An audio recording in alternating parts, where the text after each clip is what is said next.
तर hi friend, नमस्कार. तर चला, पोळा झालेला आहे आणि पोळ्याला खूप सारे नारळ फोडले जातात आपल्या देवांना. तर चला, पारंपरिक पद्धतीने आपणही ही पद्धत पुढे न्यायलाच पाहिजे, तर आपल्या मुलांनाही कळणार आहे.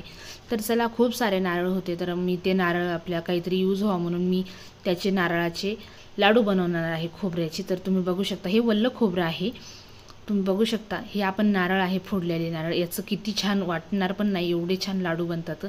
तर चला, मी हे पूर्ण टाकत असते, कारण हे मी खिसून बनवून घेत असते पूर्ण आणि मिक्सर लावून घेत असते. याला काहीही प्रॉब्लेम नसतो टरकालाला.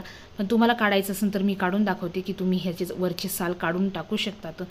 चाकूनी काढा किंवा मग खिसणीने काढा, कशानेही तुम्ही काढू शकतात. मला काही प्रॉब्लेम नसतो आणि खूप छान लागतात म्हणून आम्ही तसेच ठेवतो. तर चला, तर खिसणी आहे, खिसणी जाड खिसणीनं मी आता काढून घेणार आहे. तुम्ही बघू शकता, तर जाडसर असे काढायचे आहे, म्हणजे आपल्या मिक्सरला ना छानपैकी ते निघतात. लय बारीक पण नाही, जर लय जाड पण नाही, असे होतात. तर तुम्ही तसं जर नाही झालं तरी हे असे छोटे छोटे तुकडे करूनही घेऊ शकतात. तर बघा, मी याचे छोटे तुकडे करून घेतलेले आहे आणि याच्यात पाणी टाकून मी थोडा वेळ ठेवले. नंतर मी हे या ताटामधून काढून घेणार आहे. तर बघा, हे ताटामध्ये काढून घेतलेले आहेत मी. असे छान झालेले आहेत आणि ते सुकायसाठी मी ठेवले होते थोडा वेळ. तर चला, आता हे आपल्याला मिक्सरला लावून घ्यायचे. तर एकदम सुकून गेलेले आहेत आणि हे मिक्सरला लावून घ्यायचे आहेत आपल्याला.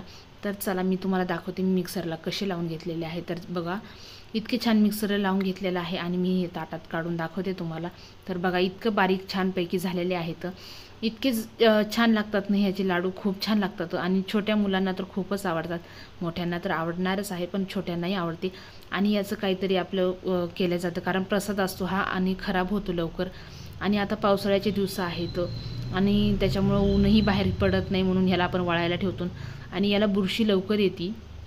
आणि हे नारळ आपण फेकण्यात जातो. प्रसादाचं काहीतरी यूज व्हावं चांगलं म्हणून, आवडीने काहीतरी खावा म्हणून. चला, मी इथं कढई ठेवलेली आहे आणि कढईत ना थोडंसं साजूक तूप टाकून घेतलेलं आहे आणि कमी गॅसवर कढई ठेवलेली आहे.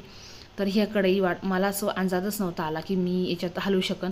तर बघा, तुम्ही याला ना व्यवस्थित मला हलवता येत नव्हतं, म्हणून मी काय केलं, नंतर मग कढई चेंज केली होती.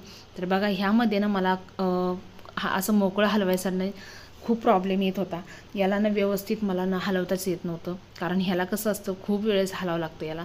छान आपण हलवून घेतलं ना तर हे एकदम छान फ्राय होऊन जातात. आणि बघा तुम्ही, तर ते आता फ्राय होत आहे. मी ह्यामध्येच टाकून घेत आहे साखर.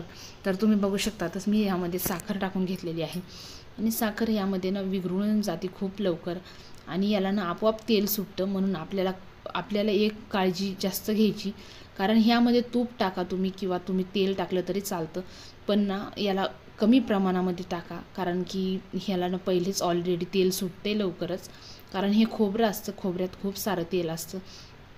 खोबरं हो या शेंगदाणे हो, याच्यात खूप सारं तेल असतं. तर बघा, आता मस्तपैकी आपलं मिश्रण तयार झालेलं आहे आणि मी कढई चेंज केल्याच्यानंतर त्या कढईत टाकून घेतलेलं होतं. नंतर आता हे मिश्रण मी फॅनखाली ठेवलं होतं सुकायला, कारण थंड होण्यासाठी थोडंसं आणि घट्ट पण होईल असं वाटलं होतं साखरमुळं.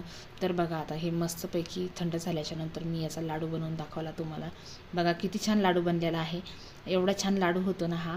आणि डब्यात ठेवू शकता तुम्ही किंवा कॅरीबॅगमध्ये ठेवू शकता, तर किंवा कोणाला द्यायचे असेल ना तर तुम्ही देऊ शकता. तर बघा, एवढे छान लाडू तयार झालेले आहेत आपले.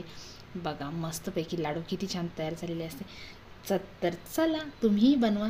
चला, तर लाईक करा, कमेंट करा. चला, तोपर्यंत बाय बाय.